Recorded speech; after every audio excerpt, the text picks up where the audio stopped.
Hello and welcome to Extra Time on LUTV after a breathless victory for Leeds United at the weekend over Millwall. 3-2 and a crucial 3 points in the bag with just 7 games to go for the Whites. Former Leeds player Ben Parker is with us. We're just going to pick through the Leeds United goals that were scored, Ben, but what an afternoon. I mean, how do you surmise what happened at Elland Road on Saturday? I don't think you can put it into words, but in terms of the feeling, you went away from the game, the feeling when the third goal went in, and just overall, the atmosphere. I was out in Leeds myself afterwards, and the bars were buzzing, the Leeds fans were buzzing. And it's this time of year where you're not really bothered how the points come about, as long as you get over the line and get the win. It was an incredible sort of second half, particularly that 30 seconds, a minute or so, when we heard that Bristol City had taken the lead at Sheffield United, and then Pablo pops up with the winner. You can almost feel at the end of the season when the story's being retold that could be a crucial sort of moment, couldn't it? Yeah, we spoke about timing in football, but almost like kind of fate as well, how stuff like that happens. And over the course of the season, these little things do matter, the big things, big moments. And how we mirrored the Sheffield United kind of result is one of those fateful things. And like I say, I'm not too bothered when the goals go in, when they concede the rivals as well. As long as we concentrate on ourselves and get the important 3 points, that's all that matters. Well, the team has showed incredible spirit this season for sure, particularly bouncing back from defeats. They had a couple of weeks to dwell on what happened against Sheffield United, but Elland Road was packed, the sun was shining, but they had some adversity in the game as well, going behind twice. So that again demonstrates the sign of a team that deserve to be where they are in the league. And going back to fate, the word that was spelled out in the East Stand, believe, it epitomised the performance and the full 90 minutes, because like I say, we did have adversity going behind twice in the game, and I thought Millwall had played well. They had to give them some credit, but you had to give our players so much credit, the belief, the willingness, the commitment, all these type of things. You think it comes naturally, you think it should come easy, but to actually show under pressure, that was a big plus. Yeah, and going behind twice in the game, of course, which it's not something we've done very often. We're going to take a look, as we say, at the 3 Leeds United goals. There's no point dwelling too much about what happened at Millwall, but you know, this is the start of the third goal, and quite often this season we've seen goals that we've scored start right the way from the back. But I know you want to highlight Liam Cooper here. He's been one of the players of the season, and in this position, he's under pressure. He's got a few options, hasn't he? Well, first option, you just think, right, can clear the danger. Clear it out, put it out for a throw. Your job's done as a centre half, because you think back to the Sheffield United game, not a little bit of a different scenario, but a 1v1 situation, running back towards your own goal, and he's tried to play out. But the message from obviously the staff, Bielsa, and how we've played all season, we know our centre halves don't want to do that. They try and play out. Why? Well, we're about to see. Yeah, he knows exactly what there is available to him. It's a wonderful touch. And then, of course, the pass, Ben, which, and that doesn't happen by chance. He knows where analyse is going to be because of, time and time on the training pitch. And then here, it's how quickly we sort of get in between the lines. And Tyler Roberts has been an interesting player for us in recent weeks, because he's come into the team, of course, he's playing in that advanced midfield role. And the reason he's playing in that role is to pick up positions like this, isn't it? Look how much space he's in already. Like saying, in between the lines, you've got players back from Millwall running back towards their own goal, and he gets the ball fired in from Jack Harrison, and you're thinking, right, what are you going to do? Are you going to take a touch forward? But fair play to Millwall, they're getting the runners back.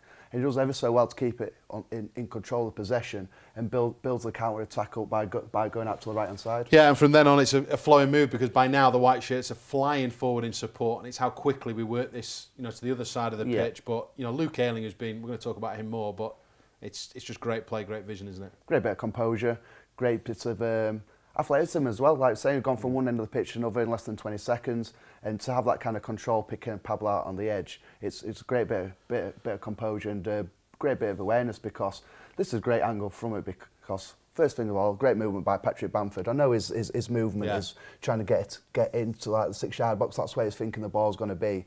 And being a fullback myself, you think get to these situations, just put the ball across there.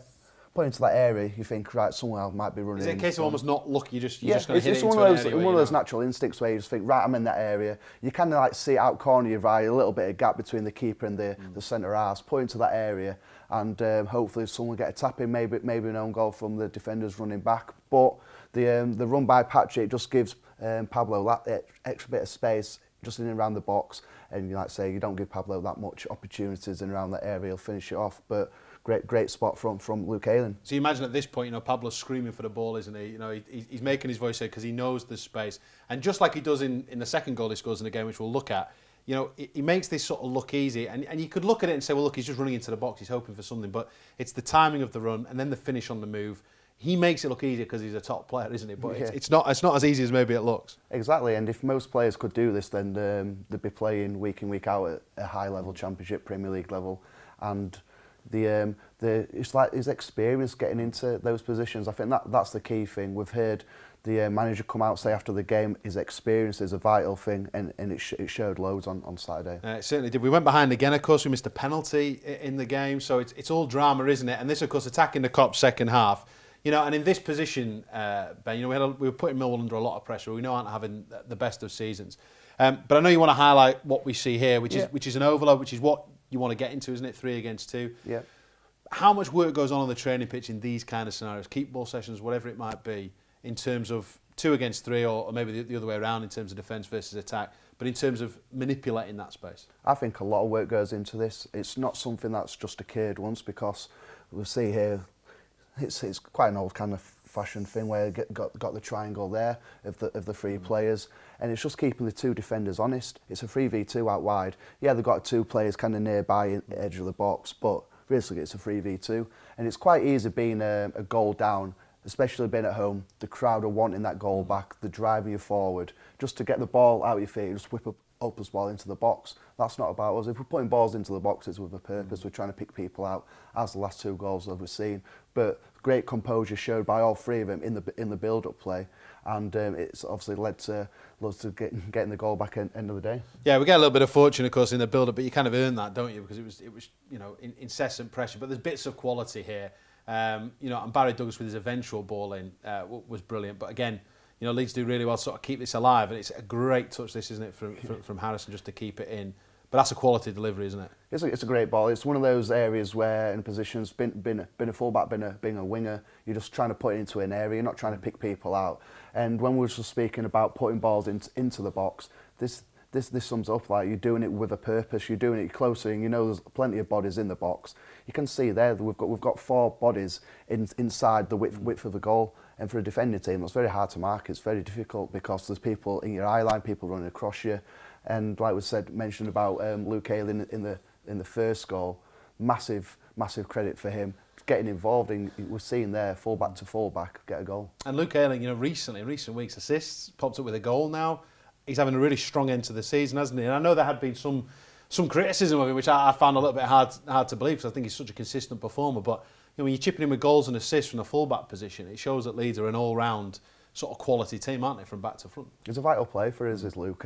We spend a bit of time with him up at the training ground, behind the scenes. We know what a character is, and we know how vital those players are in the change room. And come this time of the season where the pressure's on you, things get a little bit serious, he's the type of character who kind of like lifts that away, has a bit of a joke, but like you said, the last few games especially, his assisting the goals, his bag run himself, his overall defending plays has been excellent. And like saying, the business end of the season, this is where your big players step up, and he's certainly stepped up. Needs a few lessons on celebrations. I don't know if you want to show him the lobster or whatever you did at Northampton all those years ago, because I'm not sure the swinging of the arm, I'm not sure he knew what to do. Because of course his early goal this season was curtailed, wasn't it, by this delayed decision, so he never really got the full flow of the celebration there. But well done to Luke Ayling, of course. And then, of course, you know, we look for this third goal, we're looking for the winner.